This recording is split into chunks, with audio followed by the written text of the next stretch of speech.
Guess what I started listening to that I'm excited that I'm listening to? What? Michelle Obama's podcast. How is it? I want to listen to it. I just started the first episode that she did with Barack. I think they just released it in July, so it's fairly new. I think she only has like 3 or 4 episodes on Spotify. And they're just talking about like how they met and the kind of childhoods that they had and upbringings and how they got to where they were, today. And I'm still in the middle of it. I haven't finished the episode. But I just love them. They're such wholesome people. Yeah. Like, Barack, he's just so funny with his... President Obama. He's just so funny with his little dad jokes. And they just have such a cute, genuine friendship, relationship. And you're just like... Yeah. Y'all should have been presidents forever. Or he should be the president forever. Anyways. But they have the episode that I want to listen to about all the riots and stuff like that that's been going on. Oh, yeah. Yeah, I've been wanting to listen to her podcast. It sounds... I agree. Yeah. I miss them. Me too. I miss Obama's just... Aura. Yeah, just positivity and just... I don't know. I just miss it. I miss it. Yeah. That's all I can say. Obviously, every president makes mistakes, so I didn't agree with everything that he did, and that, but his personality was just so missed. Yeah. Like, I just miss it. I'm just tired. I'm just really freaking tired. And this week has been super hard, and in terms of like what's been going on in the world, and with poor Jacob Blake being murdered, and 2 protesters' lives being taken, and that whole thing makes my blood boil. Mm-hmm. So this morning I was looking on Instagram, and it was a Jacob. I watched your Rainn Wilson video. Oh yes, Rainn Wilson talked about what's been going on this past week. So I was reading the comments on the video, and I hate doing it, but it's like, I don't know, I do it anyways. You shouldn't read comments because people are just so stupid. But literally in the comments of his video, there were so many white people trying to justify Jacob's incident, saying like, oh, well, he had a knife in the car. Like, one person even went to explain the exact story as if he was there. Oh, well, he went to the mother of his children's house. He had a restraining order against him, and that's why they started getting into an argument, and that's when the cops were called because they were arguing, and then he told the cops he was going to go around and get his knife, and that's why they shot him, because he had a knife in his car, and he was going to threaten them. Like, shit like that. That's what I was reading. And I was just thinking to myself, and one person even they started putting out stats. Like, in 2018, the crime rate done by black people was this amount, and the murder rate by cops with black people was this amount. And he was just giving all these fucking stats about black people like that, or, crime rates and stuff like that. And I was just like, okay, that's not the fucking point. Like, he shouldn't have gotten shot 7 times. Yeah, I think that is there like a list? Is there like a fucking list somewhere that I'm missing?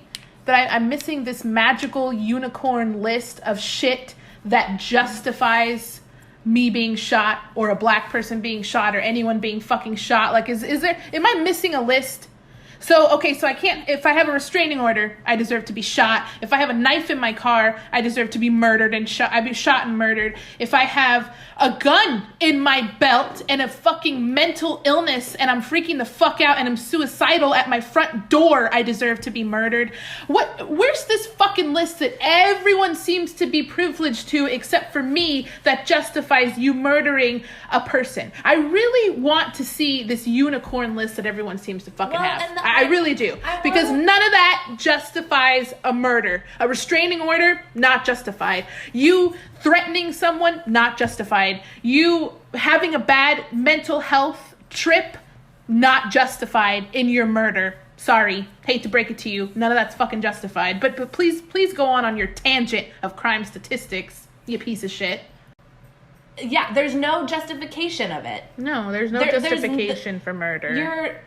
As a cop, your first initial reaction to de-escalate a situation shouldn't be to fucking shoot somebody.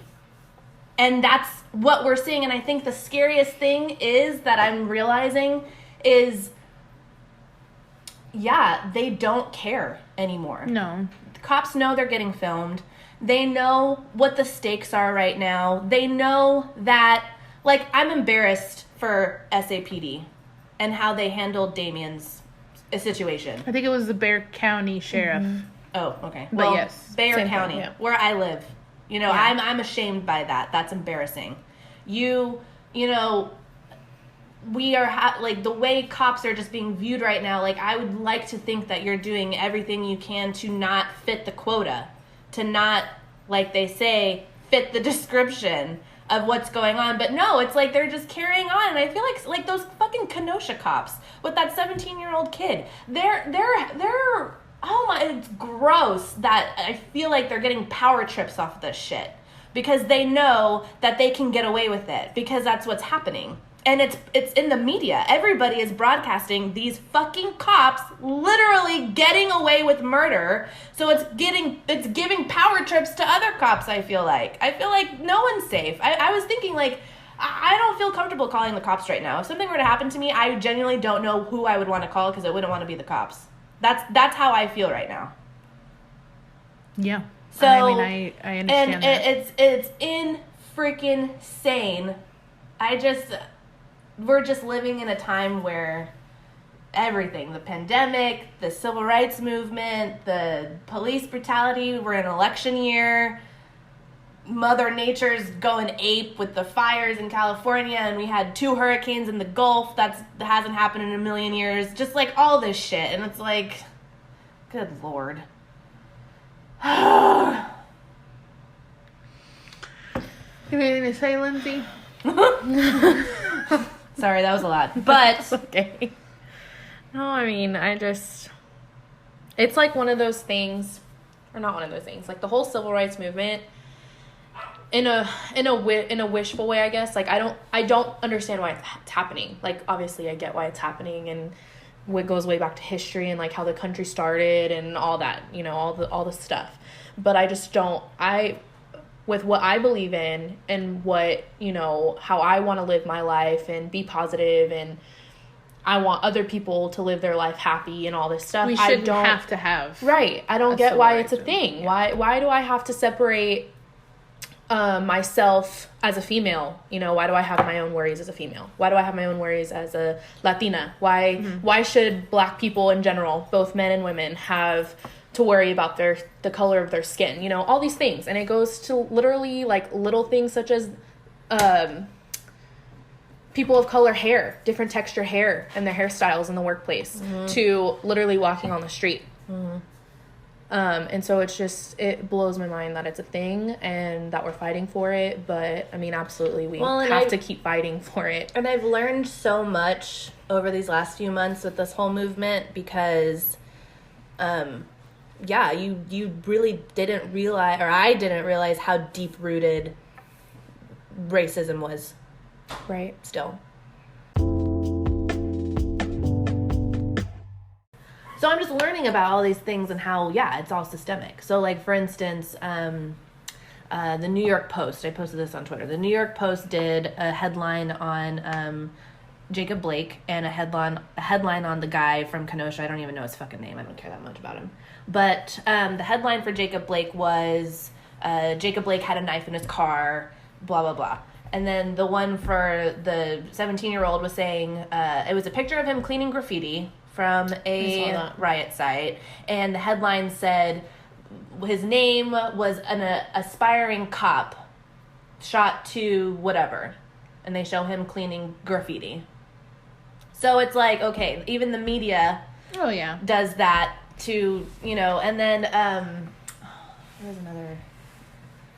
So I don't know if you've heard about this teacher. She's gone viral because I guess this platform for her school allows her, she has a little Bitmoji, and so she has like a virtual classroom, and she had a Pride sign up and a Black Lives Matter sign up on her little virtual classroom, and she got suspended from work because the parents of some of the parents in her class complained because they didn't want that type of message being shown to their kids at that age, because she was like first grade teacher. She was an elementary school teacher. Yeah. And so she got suspended because she was posting political messages on her virtual classroom.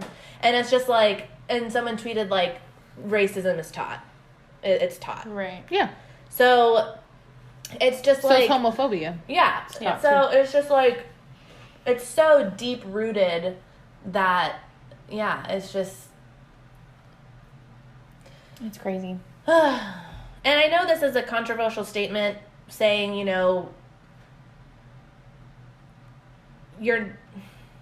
I don't see people's color, and I know that's controversial because it kind of can make it sound like you don't understand where people of color are coming from. That's not what I mean by that, because I am listening and I'm hearing, and it's the Black community is just being dragged to shreds right now, and it breaks my heart because it shouldn't be like that. Right. And so when I say I don't see people colors, you know, their color, because I just see people as people.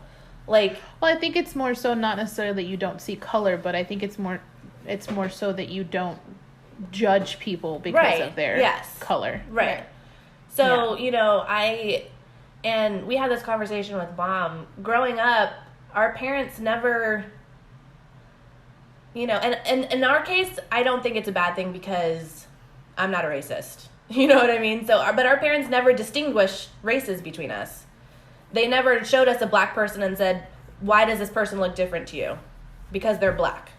Or an Asian person or an Indian person. We were never, we were just friends. And I had Black friends, I had Indian friends, I had, you know, people of all cultures and races as friends. And Mom and Dad never pointed it out. You know what I mean? They're just kids. They're just people. Those are your friends. Okay, if they're nice to you and they take care of you, okay, that's great. We like them. We're happy for you. Yeah. And that's how it was. And so that's how I view people. I don't judge you by your race or your skin tone, because I think it's crazy to think that some parents do that. Right. And that was eye-opening for me when I was getting older. Like, even just our parents, even Dad specifically, talking about some of the stuff that he went through in his family when he was growing up, and that some of those messages were taught, like, and I'm thinking, like, why though? Like, what's the purpose of that? Like, what's the purpose of saying, like, deliberately pointing it out? Like, watch out for a particular race, or you're not really supposed to have a particular race for friends, or like some of this crazy stuff that I hear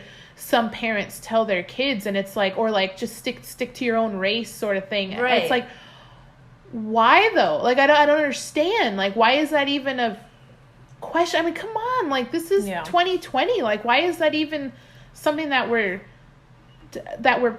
teaching? Like, I don't know. It just doesn't make sense to me, I guess. It doesn't make sense. But you're right. It's just, I mean, it's just different ways of growing up. And I am grateful that we didn't grow up that way. But that is not to say that we don't have our own issues and mindsets to get through too, that we have to work through and make sure that we're not the problem going forward, because we may have not ourselves judged race or grown up in an environment that judged race or anything like that.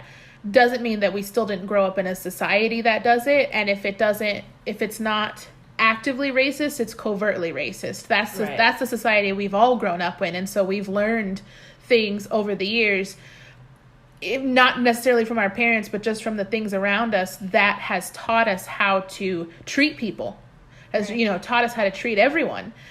And some of those things are wrong, and it goes for everyone. Every single one of us, we have been taught certain things and it's wrong. And unlearning those things and relearning things that are more powerful. Look, silence is a huge thing that a lot of people have learned throughout the years as a way of maybe survival, as a way of just, self-preservation, just not wanting to be involved in conversations like that is not an excuse anymore. It wasn't an excuse back then, but it's sure as fuck not an excuse now. And silence is not, you can't do it. You can't be silent anymore. So if you want to be silent, just know that you are part of the problem. And you were back then. The only difference now is that people are going to call you out on it, because silence is just not an option anymore. And I think that's what I'm trying to learn, because I I am definitely a person in the past who, even though I didn't mean to do it, I know that in the back of my mind, I'm like, okay, that's not my fight. It's not my business. But that's bullshit. That's bullshit. That's a bullshit way of thinking. It's not, what do you mean? It's not your fight. It's all of our fights. This is our country. This is where we grew up. This is our home. And not to mention, that's just another human being. That's just another person. Like, who the fuck are you to think that you're not a part of the problem and that you're not responsible for that other person? If I see another person hurt, injured, being talked to a certain way, it is my responsibility as an adult human being to step in and say no. Well, and that's it. And it's ridiculous if you think otherwise. It's ridiculous if you're silent. It's not acceptable, and especially not now. It's just not. Well, and it blows my mind that people's initial reaction is hate, because when I see people hurt or in need of help, like my initial reaction is to want to help them and reach out, and it's just it's empathy and compassion, and it's just crazy how so many people, that's not their initial reaction. Their initial reaction is to be assholes and to be ugly and to, like the, internet trolls that talk shit about, oh my God, so the passing of Chadwick Boseman. Is that how you say last name? Black Panther. Boswick, I thought? Boswick. Or Broswick? Something like that. Oh, I'm so sorry. Yeah, I'm sorry. I'm saying it wrong. I apologize. But, he was a freaking legend actor, and it's so sad that he passed away, and it's crazy that he's been battling cancer this entire time. Yeah, I had no idea. And making these crazy movies like Black Panther, that action film. He had to learn how to fight and do combat stuff like that. Fighting cancer, that's insane. But I was reading that a couple of months ago when quarantine started, he made some posts and people were making fun of his weight loss. And I'm just thinking to myself, and everyone, has been saying, like, you never know what people are going through, so don't be so quick to judge, because he lost weight because his cancer was getting worse. Yeah. Right. And, but he's not going to say that, you know what I mean? So just the fact that people were just jumping on him, and he had to delete those posts because he was just getting so much criticism about how he looked. And it's just like, for what? Like, why do these people think that they could just say shit to people like that? Right. You know what I mean? Like, it blows my mind. Because, don't get me wrong, I think a lot of crazy shit to people on Instagram. But I'm not going to sit there and post it.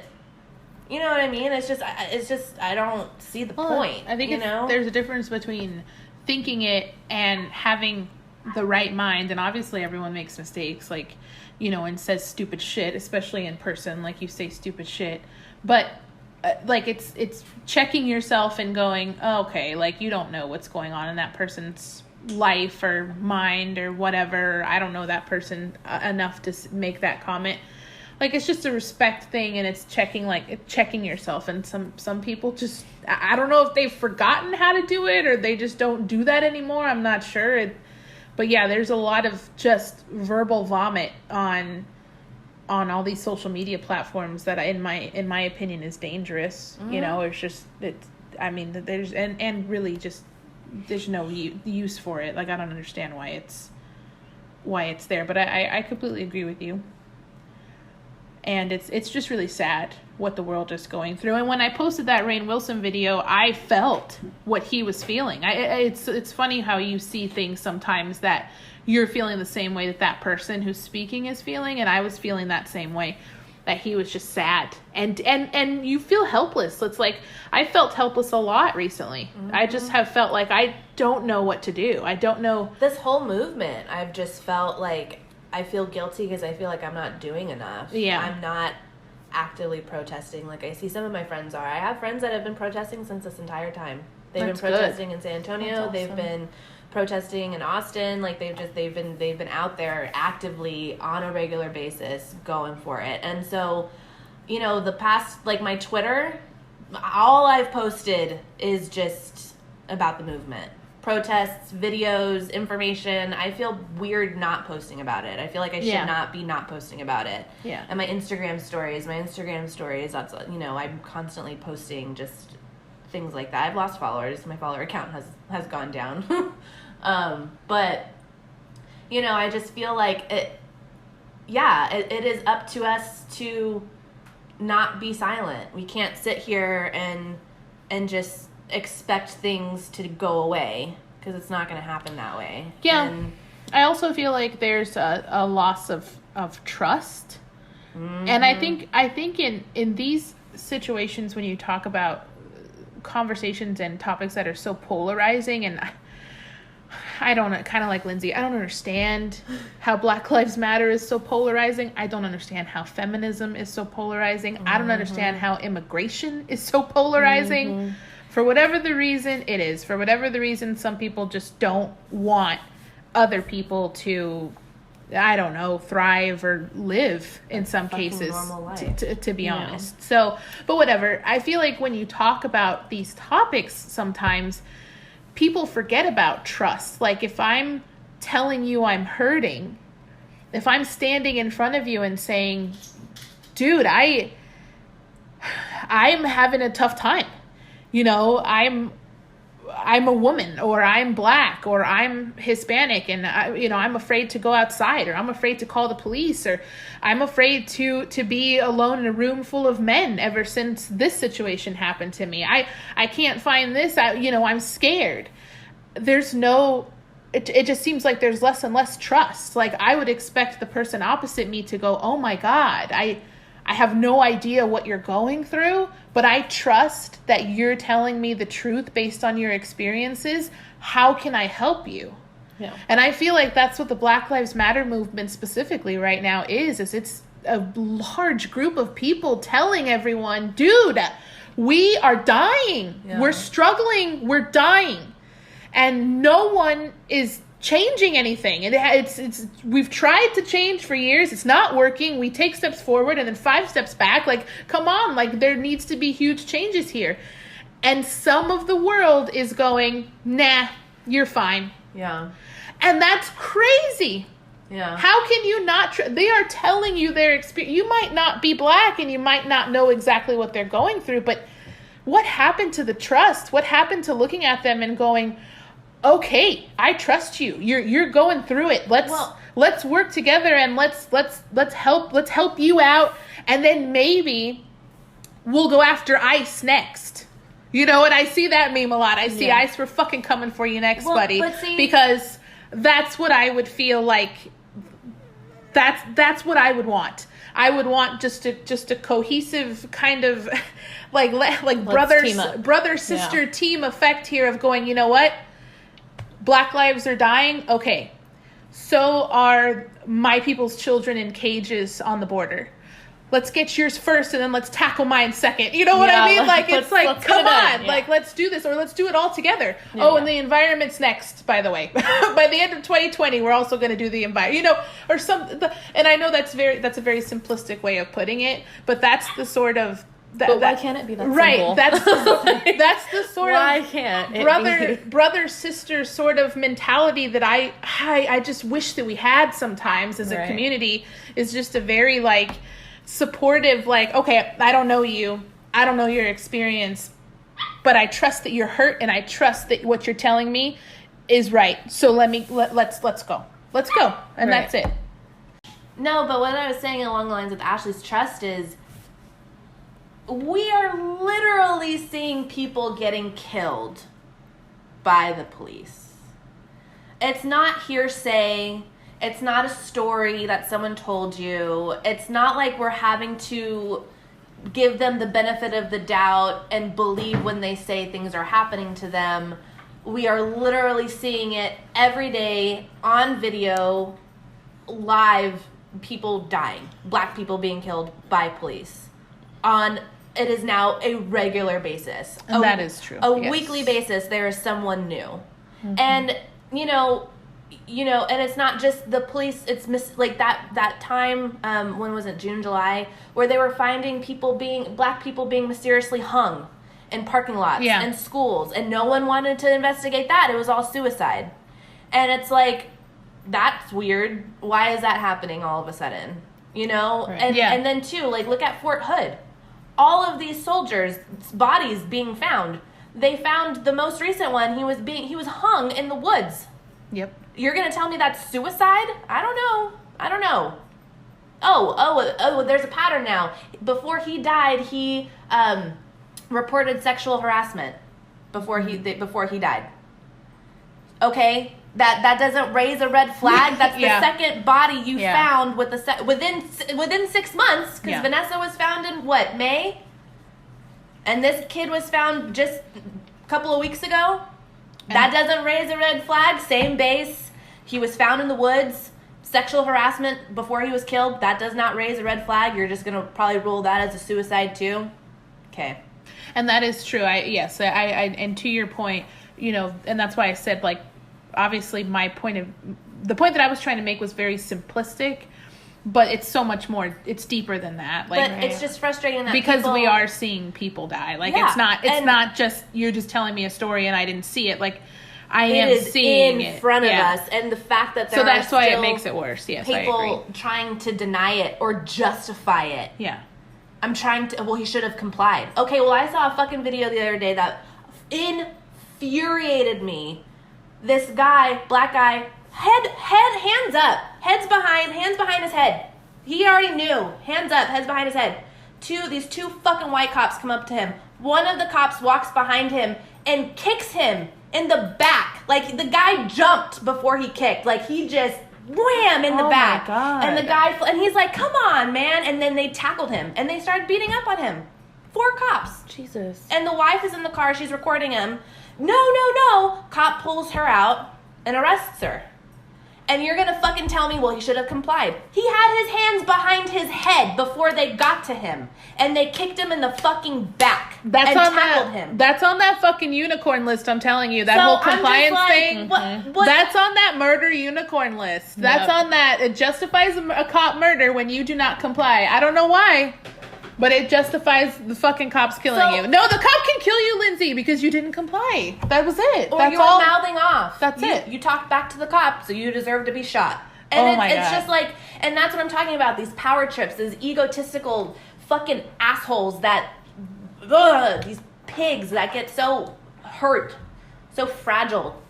You're not supposed to talk to a cop like that. I have a gun. I can take you out. That's the mentality. You want to threaten me? Okay, that's cool. Well, I got a gun here, so I'm going to shoot you, and I'm probably going to get away with it. So keep talking, bud. That's what I think of with these fucking cops. And I know not all cops are bad. Okay, cool. I know some people that are cops, you know, but you ain't doing shit to stop it either. Yeah. I don't fucking see you posting with the movement. I don't see you trying to make a change. Right. If you lose your job, then maybe you shouldn't have that job. Maybe that job wasn't right for you. Maybe you should be a better person and find a new fucking job. Yeah. Yep. If you're going to go after the homeless people, same way. Why don't you just get a job? Okay, why don't you just get a new fucking job? Why do you have to be a torment? Why do you have to go around and think you can torment these fucking people? If you don't believe in it, you don't think it's right, why are you still doing it? Mm-hmm. So it just frustrates me, and there's so much division, and there's so much, there's a lot of division. You can't argue with these people, and that's even more infuriating because they're so set on their ways, and they think we're the crazy ones, calling us, you know, snowflakes, and the liberals are going to kill us all, and it's the Democrats that are radical, and it's just like, well, and then it becomes political. You're right. Right. Then it starts becoming like, political, and it's like, I never said I was a liberal. I never fucking said that. All I said was human decency. All I said was that I don't want to see black people get shot anymore. People get the shit beat out of them by police. But all of a sudden, then I'm a liberal. I never fucking said that, dude. You said that. You put politics into the equation. You put politics on me. Same thing with the mask thing. The moment that you walk into the store with the mask, oh, fucking Democrat. Oh, fucking liberal. Liberal piece of shit. Oh, you're letting the government control you. What? What are you talking about, dude? Like, what are you talking about? Like, you're putting that on me. You're making it political. I'm not fucking making it political. Human lives to me are not political. That's really what it is. Right. Not political. And if you really wanted to have a politics conversation with me, I think you'd be surprised, because my view on politics is not what you would think. So how about you hop off? Because I cannot stand when people make human rights issues political. But I cannot stand it. But you're right. That's what they do. That's what it is. That's what a lot of people do. I don't want to say everyone, but that is what a lot of people do. And that's what makes it frustrating, because you can't have these conversations with people. You might not be directly affected by it right now, but everyone is indirectly affected by everything that's going on right now. I mean, if you live in this country, you are related to it and essentially a part of the problem, all in the same stroke. And you can deny it all you want, but that is the reality. The reality of it is, if you pay taxes, where does that tax money go? It gets split up into a bunch of different areas usually, but one of those places is the police. Mm-hmm. So you're funding with your tax money the police department that is being accused right now of being violent towards and murdering, in some instances, black individuals. So your money paid for that. So whether you, and that's just one example, but whether you like it or not, you are directly or indirectly involved in everything that's going on. And that's what people think is really overwhelming about social issues and civil issues, civil rights issues and political issues, is that it can be very taxing on you and very exhausting, because you realize that you are 100% connected in this huge chain of shit that's happening across the whole entire country. I mean, you're involved in everything indirectly, through your money, through your time, through who you shop with, where you shop, where you buy food, who you support. I mean, you are in it, homie. Like, I hate to fucking break it to you, but you're in it just like I am, just like we are. We're all fucking in it, and we're part of the problem. And that's why I can't stand when people say, like, yeah, like you were saying, like, well, that doesn't affect me. And it's like, but you're a part of the problem. Right. So maybe it doesn't directly affect you, but you're affecting the problem. You're feeding it. Yeah, same as everyone else is in this country. That's why we all, in my opinion, I just wish we could all band together, like I had said before, and kind of say, okay, this is an issue, and trust each other, that we know what each other needs, and let's move forward and try to fix it. I'm trying to be hopeful, because we're in such a dark time right now that I can't be anything but. I'm gonna go crazy. You know what I mean? I have to be hopeful. So I just really hope that this is it, that this is where change starts. It's not going to happen overnight, and obviously it's going to be a grueling process, because people are making it difficult. Right. Y'all been saying this entire time, it could all be so fucking simple, but there's always someone there that's got to make it difficult. We got to work harder for some whatever reason. We don't have to work harder. So I just hope that this is just the turning point. This is it. This was the straw that broke the camel's back. We can't keep doing it like this anymore. And I've been seeing a lot of that from people. I've been seeing a lot of, okay, we've hit rock bottom, I feel like, so I just hope we get the turnout, but I don't trust our government. I have trust issues with the government. I have trust issues with the cops. I feel like somehow something's going to get rigged again, and we're going to get another 4 years of Trump. But I'm trying not to think that way. I'm trying to think that we'll come up on top. But the roaches came out of the woodworks with the first election. Yeah. Well, all we can do is keep fighting and vote and try our hardest. And if that does happen again, which I pray to God that it doesn't, we just can't quit. And I feel like that's kind of what happened when Trump was elected. At first, we were grieving. Or at least a lot of people were grieving. I remember being genuinely sad and scared. Yeah, I was scared. I really thought I would be more scared this time. Yes. I'm going to be honest. Yes, because, and I've been saying this, what we're seeing now is Trump's America. This is what he was talking about in his fucking rallies when he was going for it 4 years ago. And some people like this. This is exactly what it is. And I don't like this. But it's just scary, because I feel like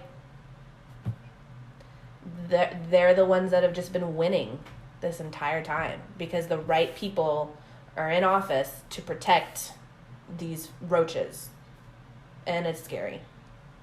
So I'm just hoping that, because the majority of people like us, we're not in office. We're not there making those types of decisions. So that's the scary part, is hopefully... Well, we need to elect the people that will, though. Right. Hoping we do. So I don't know. So vote. It matters. It does. It matters.